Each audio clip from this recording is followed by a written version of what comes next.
นี่คนที่มันบวังดีกับเฮาเด้อสาธุเด้อกูก็ขอให้มึงไปที่ชอบเร็วๆอย่าได้มาจองเวรจองกรรมซึ่งกันและกันเลยยุบหนอพองหนอเด้อพี่น้องเด้ออย่าเบียดเบียนซึ่งกันและกันเลยมนุษย์ร่วมโลกด้วยกันนะขอให้ไปที่ชอบเร็วๆนะคะไปทั้งกลุ่มเลยก็ยิ่งดีค่ะแค่นั้นแหละพอเงินเดือนใกล้สิออกแล้วก็มีอันสแต็กแต่ของดีนะว่าสันได้สแต็กของดีโอ้ยแมนเพียงได้ของดีของมึงค่ะวะกูถามมึงแน่บ่อีปอบทั้งมึงแมนเพียงของดีมึงน่ะเฟ้อนะเส้นข้าวเปียกเส้นก๋วยเตี๋ยวกิโลละ30 บาทนะอันนั้นตีของดียี่ห้อมึงนะบ่ใส่ชิ้น3 ตอนนะ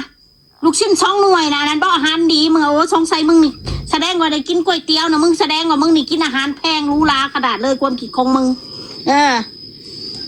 พอเงินเดือนใกล้สิออกฮู้จักเขาว่าเงินเดือนกูใกล้สิออกโอ้ยก็ดีตัวกูยังมีเงินเดือนไว้ซื้อของสแต็กให้มึงเบิ่งนะใส่สุว่าตูขี้ข้านสำหรับกูขี้ข้านคือว่ากูขี้ข้านกับผัวกูขี้ข้านคือสิมีเงินเดือนแต่วะไผว่าสิมาจ่ายเงินเดือนกูวะกูงงกินเฟอว่าของดีอันนี้ของสแต็กเงินเดือนใกล้ออกกระแดกของดีว่าสันภาษาเฟอแดกของดีถ้วยละ30,000 กีบพี่น้องของดีบ้านมันเนาะแบบนะฮะเป็นของดีอย่าสว่าราคาแพงราคาเป็นหมื่นเป็นแสนหรอวะของราคาแพงมันของดีทำกินแล้วมันบ่ถึกปากก็คือเก่าค่ะแหละคนเฮานะของดีก็คือสำหรับผู้มักมันว่าเรื่องลวกพักนี่ก็คือการว่าคุณพักนี่ก็กล้าสาบานไม่เบาว่าเพื่อนบ้านเอาผักมาให้กูสิไปสาบานเหตุปีสังของอะไรปัญญาอ่อนของเด็กน้อยของเอาคนเอามาให้ก็คือคนเอามาให้เพราะว่าสิมันนั่งต้อแล้ววันของคนเอามาให้ดังที่วันว่าคนเอามาให้คนเอิ้นอะไรเพิ่นว่าคนเอามาให้แม่หมอนเขาไปเอามากินแล้วเขามาบอกตัวคนมาคนทางบ้านน้อยก็หายเพิ่นนะปัญญานางก็หายตลอดนั่นแหละเพราะว่านางบอกกินนางว่ามันกัดคมนางบอกกินคมกล้าสาบานเนี่ยค้าบ้านมึงก็ตายอยู่แล้วมึงแล้วมันสาบานหมดแล้วบ้านกูในแห่งมีตะวัดซักซิดทั้งนั้นเด้อมานะแม่ตัวไปในตู้สิบ่บอกจักมึงนำสาบานนำกันเลยอย่าซอยเป๋เวลาโคกว่าวอย่าซอยเป๋บอกไรเถื่อแล้วเจ้าบอกคนน้ำแน่ก่อนจะเศร้าว่าคำเดียวง่อยบอกว่าบ่บอกให้รู้แล้วผู้ใดเอาให้หรือบ่ให้เพราะว่าย่านสู้ไปย่ามเขาสู้ที่อยากไปหงจักมีการสาบานเอามึงนำสาบานนั่นบ่แม่นว่าสาบานฝ่ายเดียวมันต้องสาบานทั้ง2 ฝ่ายอันใดจริงอันใดเท็จจับมึงไปกอกปากเอามึงกอกปากกินน้ำศักดิ์สิทธิ์ลงไปถ้าสาบานได้อีนี่กูจะจับเอาช่องแซมานั่งสาบานนี่มันมานั่งตอแหลพวกช่องแซน่ะนั่งตอแหลเฮาว่องอีแขวสวกแขวเจิงน่ะสู้เห็นบ่น่ะพอได้เฮ็ดคลิปไปเมื่อกี้รับคอมเมนต์11แล้วก็ย่องเนาะแล้วก็ว่าหาอยากหากินตามธรรมชาติเบาเพชรสาวมนจะได้ประหยัดเงินประหยัดคำประหยัดกับข้าวไม่มีเงินนี่แหละว่าสันตอนข้าวมีเงินนะโอ้โหใช้เงินฟุ่มเฟือยกินอาหารเต็มโต๊ะพูดใหญ่โตคมเหงคนพอนะพอเราเสียเฮาพี่น้องอีสงอีปึกอีโง่คนมีเงินบัดสิมากินแบบถูกๆสบะบัดสิเฮ็ดให้เจ้าของถูกเนี่ยสบะคนมีเงินอยากกินนั่งก็ซื้อกินแล้วคนมีเงินคนบ่มีเงินมึงอยากกินมึงก็ได้แต่แนมบังแล้วมึงอยากกินบักทุเรียนเนี้ยมึงปัญญาซื้อกินคนบ่มีเงินนะฮันว่าเพื่อนคนมีเงินน่ะมันอยากกินน้ำมึงก็กินมันสิพิษหัวผู้ได้อาหารเต็มโต๊ะมันเงินกูจ่ายนะผู้ใหญ่ใจดีเขาก็หายหมดเพราะว่าเขารู้ทันแล้วเขาหายเองรู้ทันบ่รู้ทันกูบ่รู้เพราะว่ากูบ่ได้เคยเฮ็ดนะให้ผู้ใหญ่ใจดีก่อนทุกคนกูบ่ได้เคยเฮ็ดให้เขาไปเองเขามันก็บ่ได้เกี่ยวยังกับกูอันนี้ฮันแล้วแต่เบิ้ลแม่นไม่ได้เกี่ยวยังเลยจ้าแล้วขอบคุณยังมาจากกันแม่น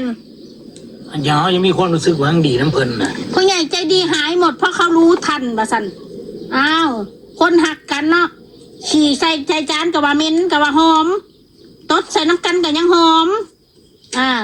บางคนมันสิสร้างกันเห็ดดีปันใดมันก็สร้างคนเฮาอย่าสู้เอาความเกลียดชังเวลาสร้างแหละมาเว้าคนเฮาน่ะต้องเอาเวลาขึ้นถึงเวลาความดีน้ำกันความหักกันคนเฮาน่ะมันมีทั้งดีและทั้งชั่วคนนั้น บ่แม่นเวลาพิษกันละมาเว้าแซเรื่องบ่เป็นเรื่องไร้สาระมาเวลาหักนี่โอ๊ยจนสิกลืนกินเงินมีเท่าไรก็บ่ได้ย่างโอนให้ใส่มานะสิว่าในไรเขาย้อนหักแต่ว่าจังหวะหักจังกล้าให้เงินคนเฮาให้เงินคนนี่คือเขาหักบ่ล่ะถ้าบ่หักเลยคือบ่ให้แม่นบอกพี่น้องเต็มใจให้แม่นมึงสิมีเงินหรือบ่มีเงินก็สร้างสมัยนั้นกูเฮ็ด YouTube เงินเดือนกูก็หลายอยู่แล้วกูอยากกินหยังกูก็ได้กินหนี้สินกูบ่ได้มีลูกกูก็ยังน้อยสิบอกว่าให้ซะอาหารเต็มโต๊ะกูก็กินนะพุ่งเถื่อกูไปเล่นไปเที่ยวFC โทรมาพี่เลี้ยงนะน้องมนไปกินตรงนี้ให้พี่ดูหน่อยนะงบ 2,000เงินเดือนใกล้สิออกแล้วสเต็กอาหารดีว่าภาษาก๋วยเตี๋ยวอาหารดีแม่มึงบอกแบบนะโอ้ยไปย่างที่โค้งหมูก็ใส่ตู้เย็นไว้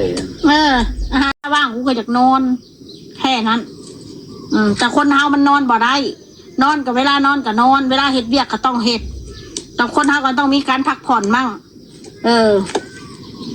ทุกคนน่ะเป็นไปบ่ได้ดอกสิมานั่งกินนอนกินโดยที่บ่หาเงินหาคำคือสู้เอานะ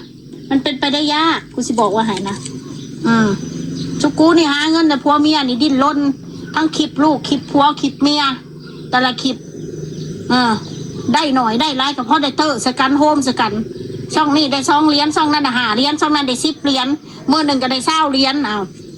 มันก็โอเคเด้ล่ะคนเฮาหาเงินในมื้อละ600 700 บาทต่อวันมันก็สิบดีบ่อย่างน้อยก็ได้เงินซื้ออยากซื้อกินอันนั้นว่าเงินเดือนใกล้ออกกูสิถามมึงแน่อันมึงผู้บ่เงินเดือนออกนะมึงกินดีคู่มือบ่อีสันดานให้กูด่ามึงเนี่ยเด้อบ่มึงกินคู่มือบ่เงินเดือนมึงบ่ออกค่ะมึงกินดีคู่มือบ่ก๋วยเตี๋ยวมึงนั่นอาหารดีมึงนั่นก๋วยเตี๋ยวมึงอาหารดีน่ะกูไม่ได้ดูถูกว่าก๋วยเตี๋ยวดอกแต่มึงว่ากูนี่ไปสเต็กมึงดูถูกกูเกินไปหะนะอันซ้ำก๋วยเตี๋ยวหะนะอาหารดีมึงหะนะพันเมื่อน่ะ2,000 3,000หมดแล้วเนาะพี่น้องเนาะคาบหนึ่งเนาะเพิ่นกินนางคนรวยเลยนางมหาเศรษฐีคอมเมนต์ออกมาเนี่ยมันพลิกตับกูหลายคอมเมนต์สู้ล่ะเม่นมาเอาเป็นว่ากูอวยพรให้แล้วกันล่ะผู้ใดดีนำกูอวยพรให้ร่ำให้รวยให้ถูกรางวัลที่1ผู้ใดดีผู้ใดประสงค์ดีนำผู้ใดประสงค์ไล่ก็คอยมันไปที่ชอบจบบ่ต้องเว้าหลายเร็วๆด้วยเถิดขอให้มึงได้รับผลกรรมสิ่งที่พวกมึงเฮ็ดกับกูเฮ็ดจะลูกกูเฮ็ดจะผัวกูเฮ็ดจะครอบครัวกูบัดทุกสิ่งทุกอย่างจะพ่อใช่แม่กูมึงได้รับกรรมมึงเว้าให้ลูกกูเป็นบ้าเป็นมึงเว้าให้ไผเป็นบ้าเป็นก็แล้วแต่กูขอให้มันเข้าตก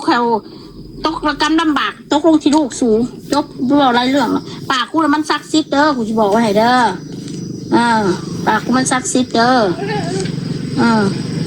ถ้าเวลากูเว้าขึ้นหลายรับแน่รับให้มันได้แน่อีพวกโรคเจ็ดอีพวกวิปริตไปหาหมอแน่สูนเอาสมองสูนไปเช็คบางแน่จับกลุ่มจับก้อนกันเห่าฮ้อนอยู่แต่ละมือไล่สดมาบ่มียังพากันฮ้อนอย่างเดียวแย่งกินขี่อยู่แต่ละมือแย่งก้อนขี่อยู่ด่ากันน่ะทั้งตัวเมียและตัวผู้พอปิดกล้องจุบผสมพันธุ์กันปั๊บแม่ยังสีมันสีกับสีแล้วมันเป็นยังผสมพันธุ์กันในบักกันยังไง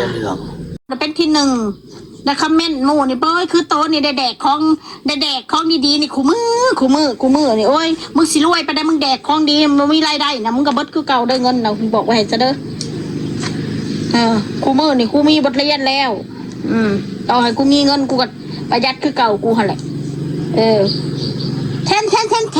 คือไม่เคยเห็นแล้วไม่ได้เห็นแล้วแต่แทนกับผู้ใหญ่ใจดีนะให้กูเห็ดฉันกูสิเห็ดบ่กูเห็นอยากอายมาพูนอายฉันกูสิเห็ดบ่กูเห็นอยากอายมาพูนอายขอโชว์ของเลยถ้าเงินกูหาด้วยน้ำพักน้ำแรงนี่กูบ่อายดอกกูกล้าโชว์อยู่แต่ถ้าเงินคนอื่นถ้าเขาบ่ให้เห็ดกูก็บ่เห็ดถ้าเขาให้เห็ดกูก็เห็ดสิบอกว่าหายซะเด้อซ้ำนี่แหละซ้ำนี่แล้วอีเสียเส้นซ้ำนี่แล้วอีเสียเส้นซ้ำนี่แล้วอีเสียเส้น